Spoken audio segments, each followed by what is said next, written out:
Praise the lord. ప్రభువైన యేసుక్రీస్తు నామములో మీ అందరికీ నా శుభాభివందనాలు. కీర్తనకారుడు కీర్తనల గ్రంథము 126 అధ్యాయము 5-6 వచనాల్లో ఈ విధంగా రాశాడు. చదువుగా విందామా ఒకసారి. కన్నీళ్లు విడుచుచు విత్తువారు సంతోష గానముతో పంట కోసెదరు. పిరికెడు విత్తనములు చేతపట్టుకొని ఏడ్చుచు పోవు విత్తువాడు సంతోష గానము చేయుచు పనులు మోసుకొని వచ్చును. దీని ఉద్దేశము, దీని యొక్క అర్థం ఏమై ఉన్నది?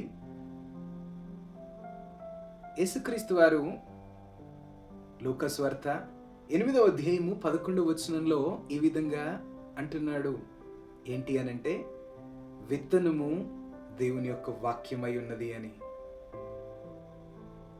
ఈ వాక్యాన్ని లేదనంటే వాగ్దానాలను ఎత్తిపట్టుకొని మనం ప్రార్థన చేసినప్పుడు ఏంటి, ఈ వాక్యంలో రాయబడి ఉన్న వాగ్దానాలను మనం ఎత్తిపట్టుకొని ప్రార్థన చేసినప్పుడు మన ప్రార్థనకు దేవుడు జవాబిచ్చే దేవుడై ఉన్నాడు.